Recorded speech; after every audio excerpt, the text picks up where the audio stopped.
Hello dear tea friends from around the world. Welcome to a new tea class with me, Stéphane Erler. I'm your host and the founder of the Tea Masters blog and the tea-masters.com tea boutique. We are still in the end of the winter and it's still a good time to visit this class, the class of Dong Ding Oolongs, a class of roasted oolongs. These roasted oolongs are very nice in the cold days. So we have two very interesting teas that we're going to compare. For this class I've chosen to study the winter version of my Dong Ding Oolong. It was made in November, early November, and we'll compare it to this fall version. This is the same tea that we compared last week with the spring version. So last week we did spring versus fall. This time we'll do winter versus fall. This is going to be closer, much closer, because winter and fall are two seasons that are much closer than spring and fall. So I hope that you are in a good condition to taste, because it's going to be more difficult to see the differences than last week. However, this makes this so interesting, because when there are not so many differences, they come really from the same region, Dongding. They were roasted by the same farmer, roaster, and they don't come from the same plantation though. This farmer who's making the winter version let his plantation rest during the fall, so these are leaves that he got from another farmer, but he roasted them with his style according to what he felt is the right way to roast them for the fall season. And when we look at these two leaves, we already can see some differences. The fall version is lighter in color. It looks a little bit more reddish, but especially lighter, a little bit smaller. And whereas winter looks a bit more dark and maybe more concentrated. These are not competition oolongs, so these are really the Dongding oolongs that are made charcoal roasted, but not for the Dongding competition. This we are going to compare at another class. In the sampler for this class I also have one sample that is about the Dongding competition, which is a bit different. We'll see that on a later class. Now, in order to brew these two teas, we're going to use porcelain. Today I have prepared my gaiwan. So let's warm them up first. Hello Elizabeth, thanks for joining the party, our tea party and our tea class.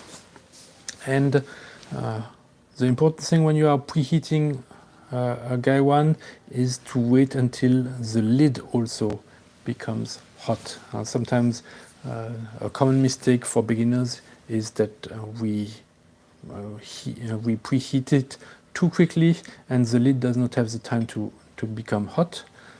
Now it's okay, so now we can empty it here and there.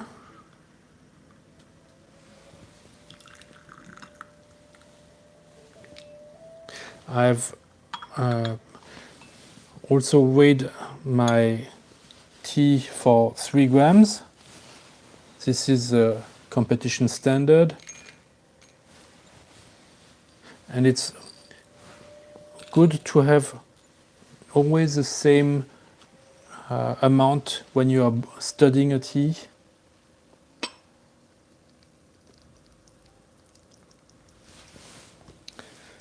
because it lets you compare the intensity.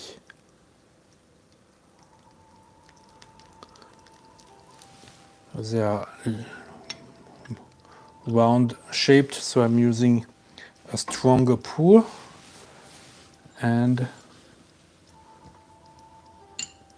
we preheat also a bit our cups.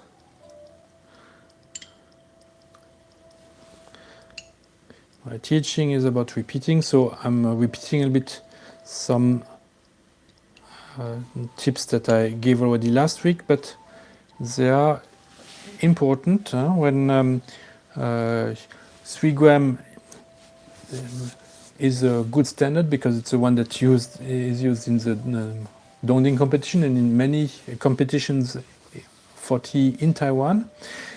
When you always use 3 gram, you're also better to, it's easier for you to compare in terms of strength. Because if sometimes you would use 2.5 or 3.5 or 5, you would not exactly know how powerful the tea is. And like this, it also helps you to compare in your mind with previous teas that you have studied before, because you can also compare them because you have created standard for them. So we wait until at least the brew goes down below a little bit this level that it has now on top of the lid. We can empty our water.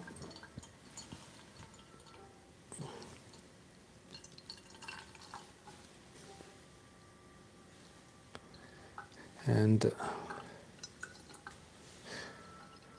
yeah, these 2 teas are made from Ding Oolong cultivar, the traditional cultivar for Dong Ding Oolong. Dong Ding, to also repeat, is this central region village where this tea competition was created in 1976. This made this tea region very famous. And it is also a very important tea because it is a roasted tea. Nowadays, especially now with spring coming, we are looking forward to green teas or to high mountain oolongs. These teas are a little bit monodimensional because they are on the very light side in terms of oxidation and have almost no roasting. Here we have teas, these Dong Ding Oolong teas from winter or fall are a little bit strong, medium oxidized, or a bit slightly less than medium oxidized, but stronger oxidized than a green tea or than a high mountain oolong, and they are also roasted with light to medium roast. That's what we're going to find out very soon. Okay, the brew has come down, we can empty it. And so this roasting is what adds another dimension to the aromas, to the taste of the tea. And this roasting is what makes really oolong so different and much more complex than other tea types like green, white, or red or puer teas. So when we really want to discover the magic and of oolong, a roasted oolong is where the action is. It's the purpose of roasting the oolong leaves had started with this necessity to preserve the leaves for longer travels. Green tea in China usually was consumed in the region where it was produced. However, with roasted oolong, the roasting enabled the merchants to ship it much farther because the roasting helped to preserve the freshness of the leaves, the aromas of the leaves. They were quite intense. So this was a way to better preserve the tea and enable it to be to travel farther, much farther. And it's also a way that the leaves aromas are so nicely preserved that they even improve with time. Okay, we are done. We can already see two brews, one a little bit lighter for the winter, one a little bit more reddish for the fall. So this time the two brews are closer in color than last week between the spring and the fall. This time the winter is much closer to the fall. That also makes sense since these two seasons are just separated by roughly 50 to 60 days. And that's the time it takes between two harvests in Taiwan. And so we can now smell the leaves and smell the brew.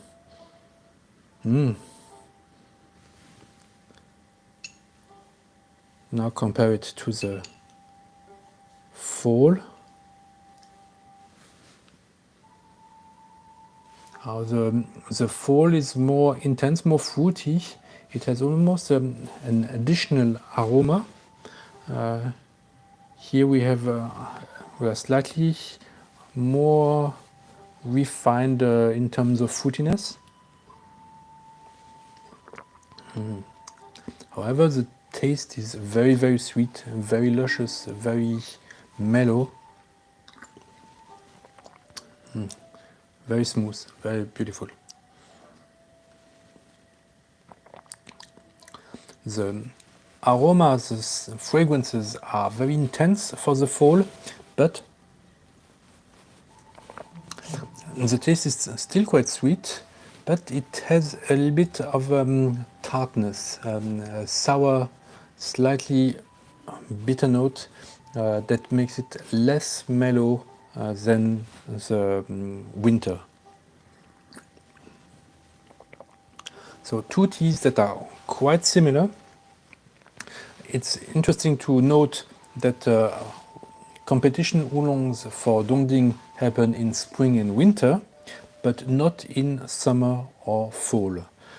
So summer and fall are not the best seasons, the most suitable seasons to make Dong Ding Oolong. So we can taste this, especially with this sample. The taste is a little bit,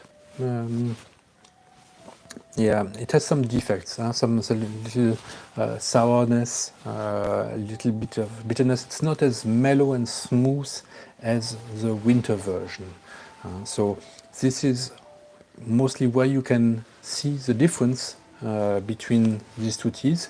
In terms of, so this explains the difference in quality and the difference in aromas. Actually, the fragrances is almost more powerful in the fall thanks to the higher temperature in fall than in winter, but the taste is a little bit smoother. So this should be very clear when you drink this at home. When we compare these two, the fall aims to be very similar to the winter, but it cannot be really as close. This farmer made a very good job in coming as close as possible, but of course he's limited by the conditions of the weather, higher temperatures, and leaves that grow a little bit faster, so become bitter a little bit more easily.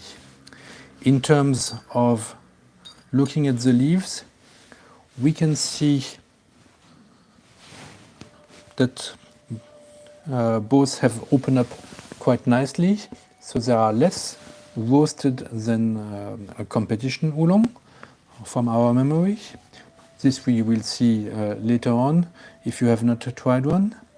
They look still very similar. Maybe the winter a little bit more closed still than the fall. So the roasting might be a little bit stronger here in the winter than in the fall. But in both cases, the leaves are opening up. We saw after the first brew, and they will open up even further after the next brews, because this tea still has a lot of power and can be brewed still several times. That's what makes it also a very good value, because thanks to the oxidation level and the roasting, these teas have lots of aromas to release. Here we have the first release, the first brew, which is usually the lightest, the finest. But if you brew it well, you can still get more in the next 2 or 3 brews. If you are using an I Ching teapot, you can even get a better taste on the fall, and this will make it even come closer to the winter version. So this is how sometimes beginners can also be fooled and not recognize a fall from a winter one. This is important also because there is a price difference usually between these two. Very smooth and sweet. Here a bit more power, actually. So in terms of value, you are really getting a lot of aromas in the fall. Just the quality of the aftertaste, the taste is a little bit lacking, but still a very, very good tea. Of course, depending on what you compare it to. If we compare it to this winter version, it will be lacking. If you compare it to a roasted Suji Chun, for instance, it will outshine it very easily.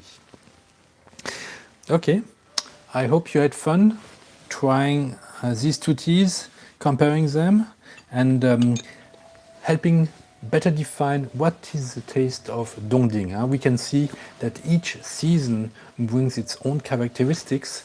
This is what makes tea also interesting and challenging, because it's not like wine, the affair of one harvest per year, but there are several harvests in the year, and each season brings its particular taste, particular aromas.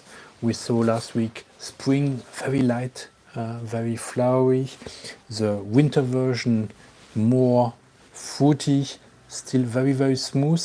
And the fall, even more powerful in terms of fragrances, but the taste has some sour and bitter notes. Okay, thank you very much for watching, and you can check, I have added a new high roast Teguanin from the spring of 2020 this week. This is a tea that has been on in my selection for many times. It still comes from the same roast master in Taiwan, but the tea comes actually from Fujian, Anxi. Very good cooperation between China and Taiwan. So there's hope in these terms of geopolitical turmoil. Drink tea, be happy, have a good time, and see you next week again for another tea class with me, Stéphane Erler. Bye bye.